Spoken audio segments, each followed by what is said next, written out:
Jim Gayer parang sinasabi nila, naku baka nagsiselo sa Hindi, yun nga, dami kumalat na pictures. Pero, hello, international grabe naman yun. Parang may tinatanong lang siya nun kasi di ko actually matandaan kung ano yung pinag-uusapan. Basta, nasaktuhan lang nila na picturean lang nila eh, pero wala. Hindi, kailangan pa tanungin eh. Naisip ko pa tuloy. Grabe mo ako di ako. Pero excited ako sa movie na to. Hindi, Selos ka. nagda-joke lang siya kasi nga, yung mga fans nga, na-picturean lang talaga nila na sakto na ganun. Pero, wala, ano lang, sakto lang naman si DJ eh. Alam mo yun, hindi naman super over na seloso. Yung tama lang. So, nakakatawa lang siya. Catherine does admit that Daniel gets jealous sometimes, but he does not go overboard. Pero paano siya mag-tell? Happening. Oo. Alam mo, Oo. ano ginagawa mo pag ano?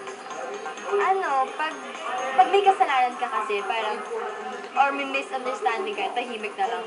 So, yun, kung sino yung may kasalanan, kung siya or kung ako, magano ka na lang, sorry, ganun.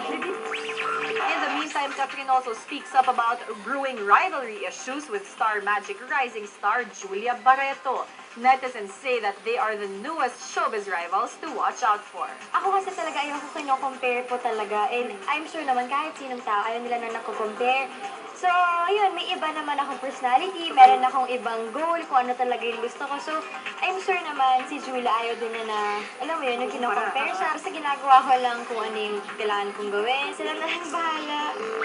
Catherine hopes that she and Julia will not be caught between negative issues. Pretty naman talaga siya, diba? Para siyang si Tita Gretchen. So, sana wag na lang nila gawa ng issue or something.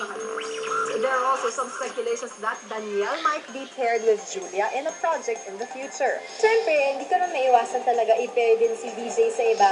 Well, yun, depende sa management and kung ano talaga yung plans nila for DJ. And of course ako, dadating din naman sa time na i-pair din ako sa iba. We asked how their loyal fans might react if Danielle would be paired with other actresses. She says, Possessive kasi talaga yung Katniel.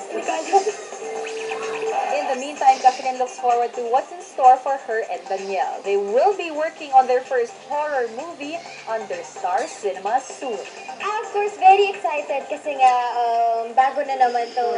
Bago naman siya, hindi naman love story, more on horror siya. Well, may love story pero syempre mag-focus yung story sa ano siya, medyo creepy yung story na. So, ayun, exciting kasi first horror movie ko to with Daniel.